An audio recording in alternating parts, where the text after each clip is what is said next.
Hello folks, I'm L.A. Little and this is your daily TA wrap.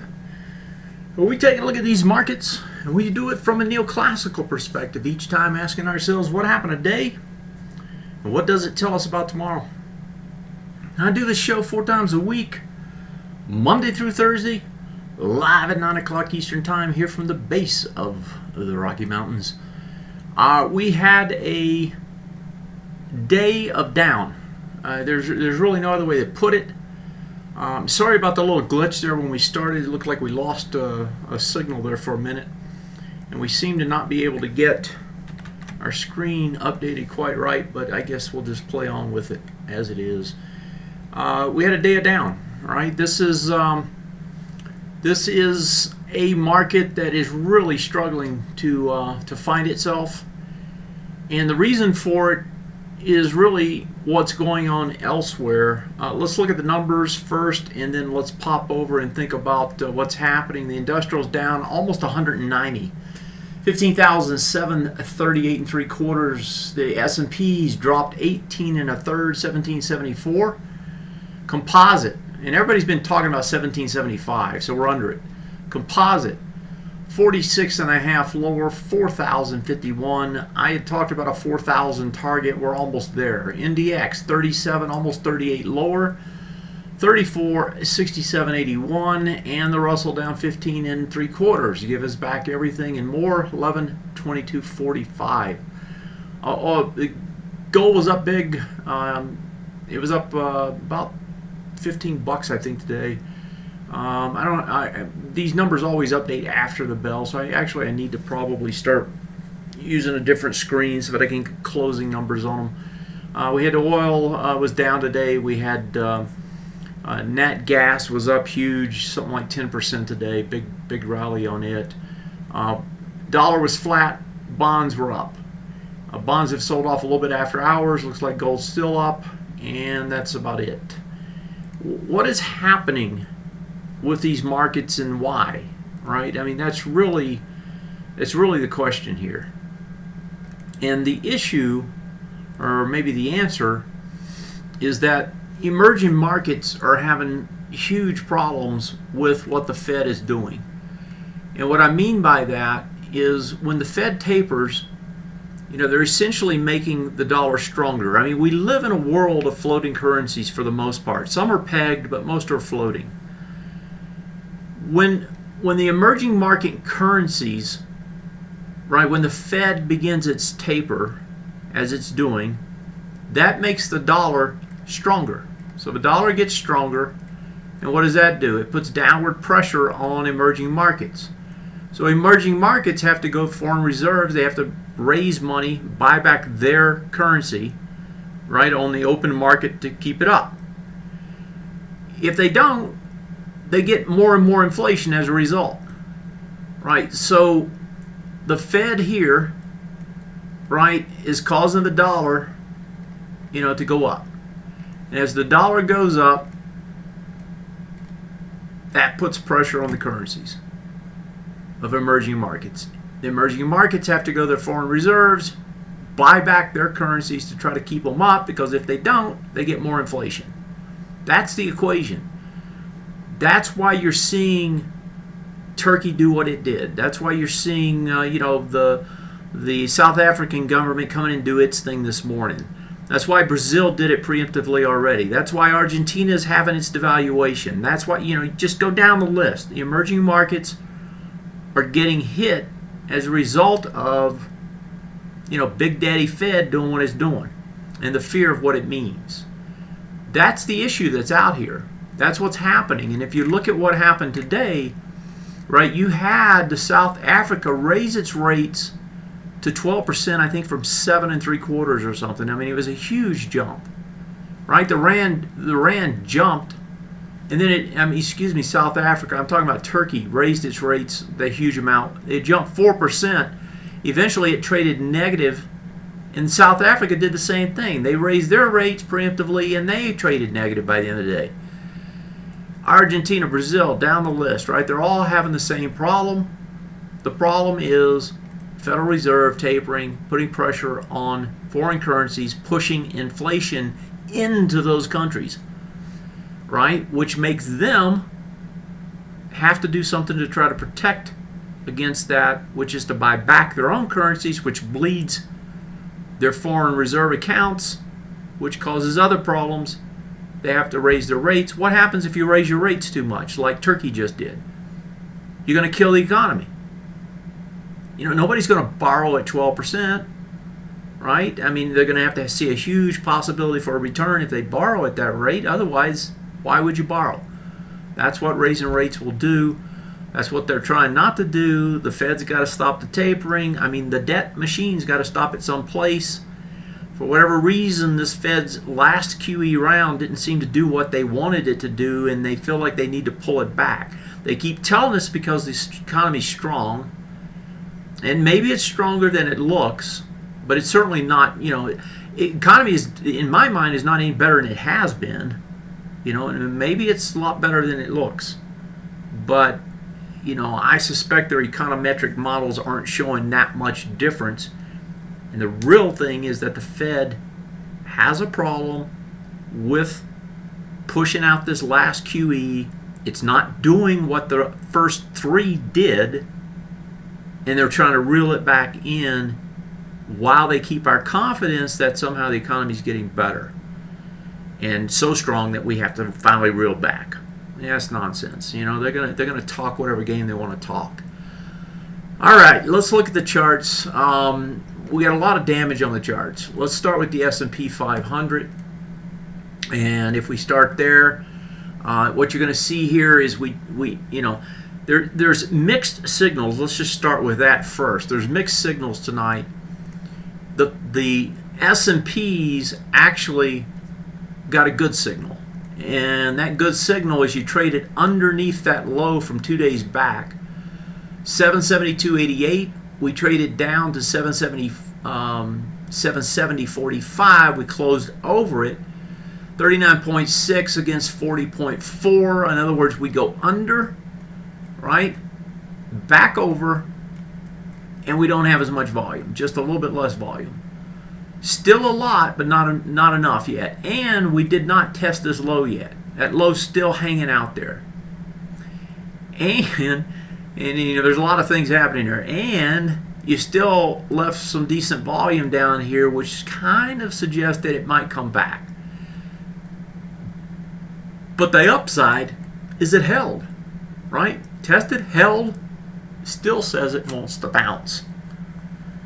Will it bounce? Well, let's look at the other ones. Dow Jones.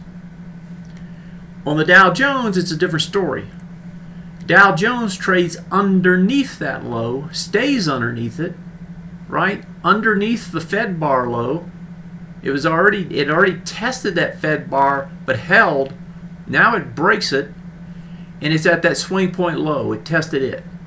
That low doesn't have any volume on it, but that low is important because that low is the weekly low. And if the weekly low breaks, right, then we got some serious issues. That low, in other words, we would be breaking on multiple time frames. That low has a lot of volume on a weekly, and we're not hitting it with nearly as much volume. It looks like it's going to try to hold by the time the week is out, but that's an important number. That's your weakest index, and the weakest index is trying to break down. So the Dow Jones, jury's out, and then actually, if you look at just the daily, it looks like it's going to try to trade. It's going to try to trade a little bit lower.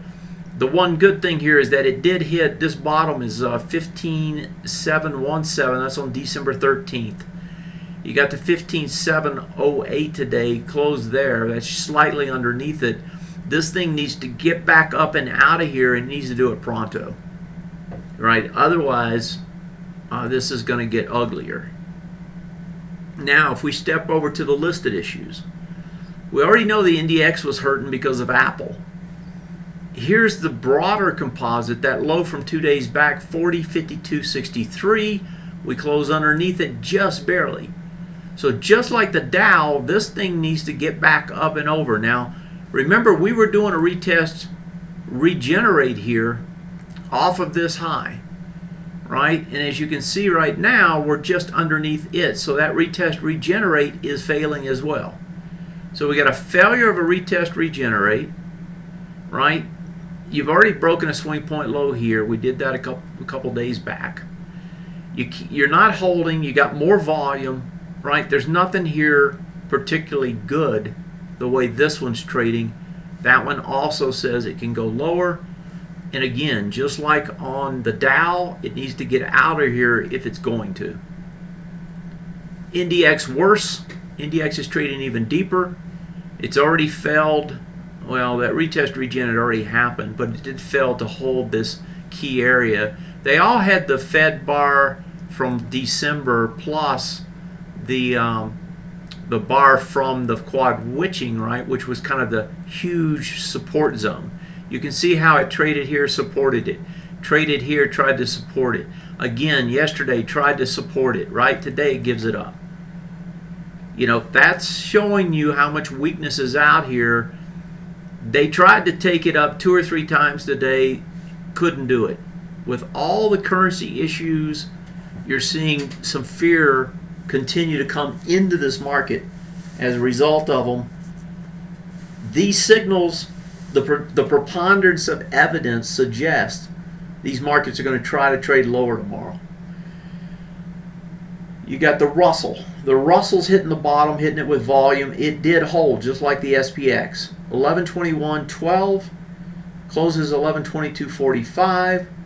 The big bar, it's underneath, right? It's still above the Fed bar. They're all in danger of trying to break down. So you have 2 of them that barely held almost as much volume. That's the SPX and the Russell. You got 3 of them that have already broken and look like they want to try to trade lower based off that breakage.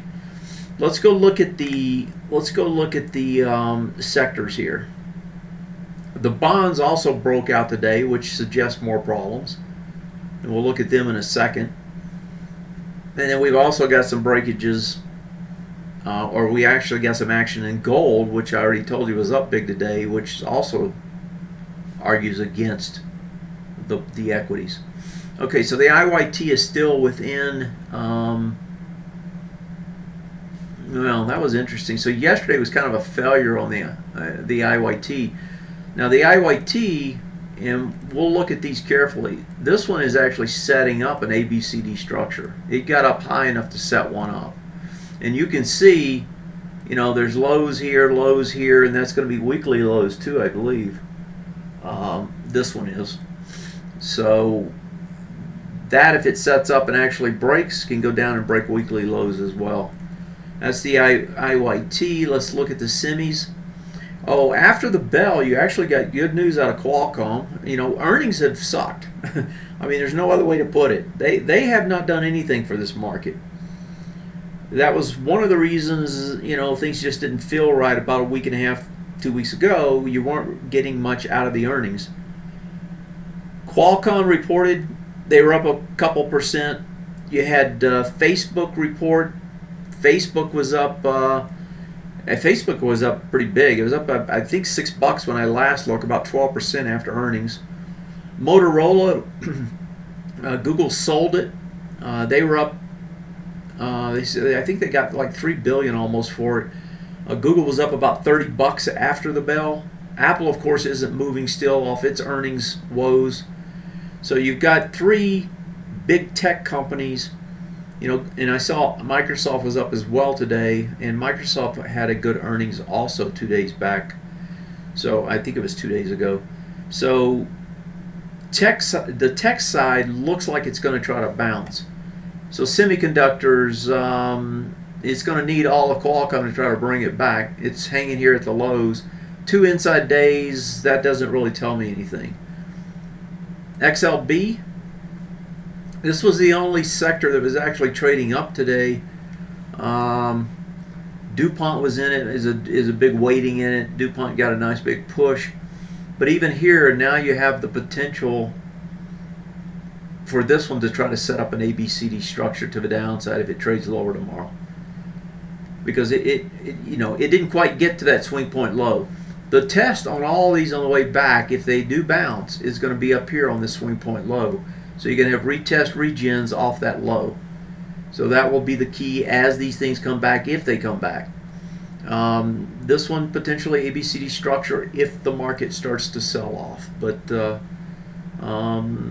of a positive today. You can see how it closed a little bit ugly, left a big tail on the tops. You don't like to see tails on tops. That's not a sign of strength. The what do we got here?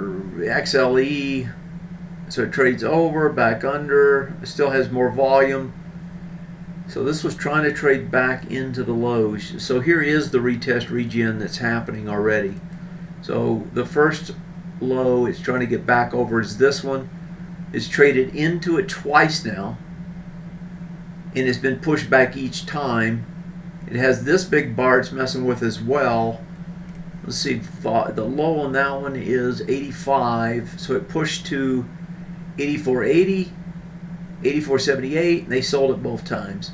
But it pushed with a lot of volume, so I suspect this one will actually try to bounce tomorrow. So that's one that looks like it's going to try to bounce. XLF. Okay, this one looks just like the IYT. Potential ABCD structure to the downside, and that's all the way off the top. Right? That's a big move down if it breaks. Still trying to hold the Fed low.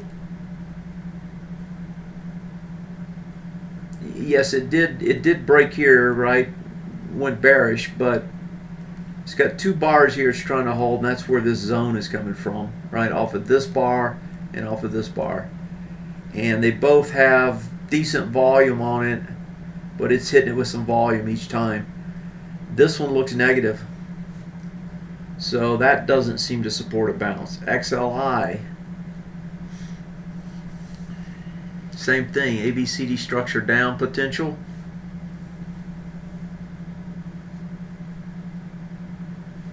Yeah. Has three of them that could break lower. XLK. These traded hard again today, and they're just trying to get down to this bottom now. This is a no man's land going for this low, 34.03. And that should get some support off the after hours action tonight.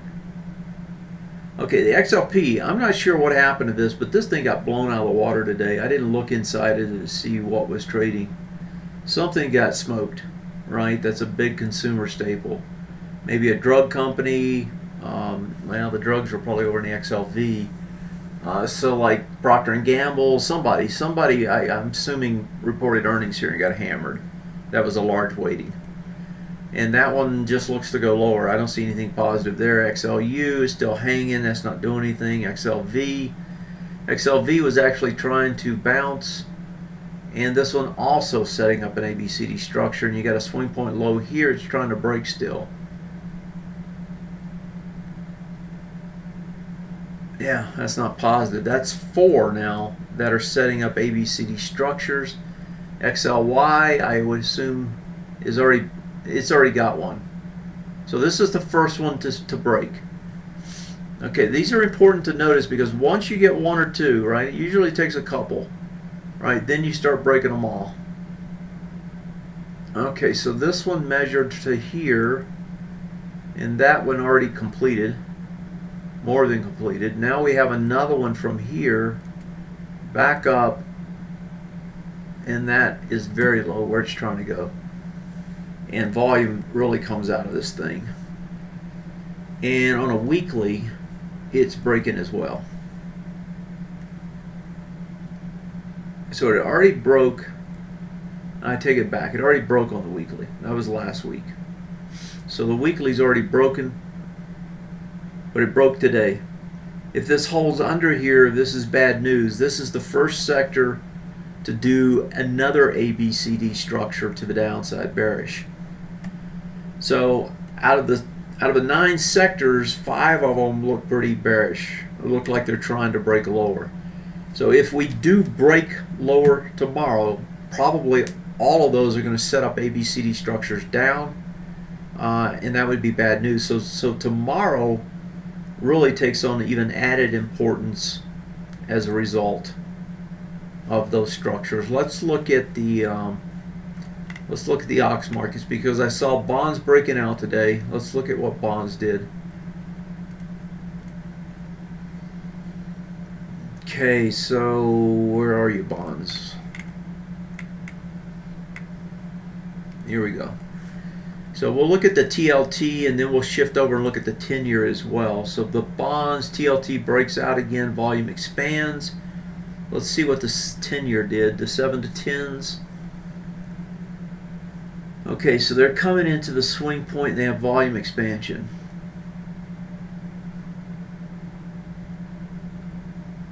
$102.27,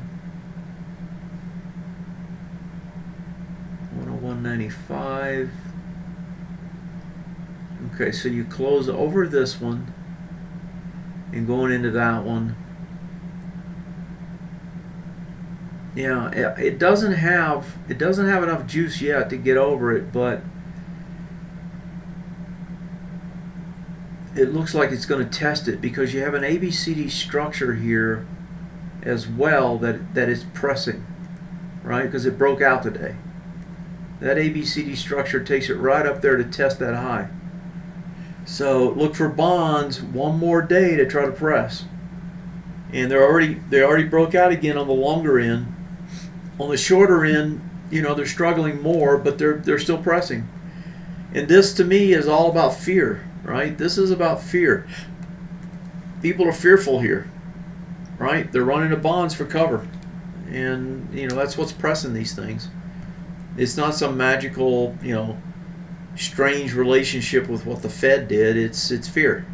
It's just plain fear. Okay, gold. Gold also wouldn't give it up today. Gold went the other way as well, went higher, and it's pressing the tops, and it's got volume. 122.32 trades to 122.51, closes over it. That's going to turn it bullish on the short-term time frame. We haven't seen that in a while.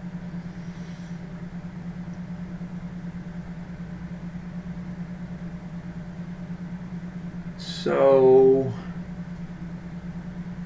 all right, so the thing here is, if you look at the weekly, you know, the weekly, it's trying to get to this high, 122.32, and we're at 122.47.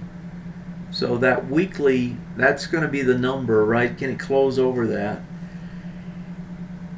If so, that's going to give it even more juice. That's going to be the key number on the way up. So it's coming in these. It doesn't have that much volume as it's coming back, right? So it's not as if, you know, it's like people are pouring into this thing, but it has decent volume on the dailies. It keeps pressing, gets over a high. You know, the big number that's left is this one, 122.44. It's over it. We'll see if it can close over it tomorrow. Gold loves to do big stuff on Fridays, because it seems like nobody wants to hold on a losing trade in commodities over the weekend. So tomorrow, either gold gets knocked back down, or anybody short the gold market is going to be under a lot of pressure to cover on Friday, in which case you could see a big spike out of it. So gold also doesn't suggest good things for the equities. So, you know, when I look at all these things together, you know, I only see like two rays of hope. That is the Russell and the SPX testing lows and holding, whereas almost everything else, right? And then you have some sectors that could go either way. They're kind of ambivalent.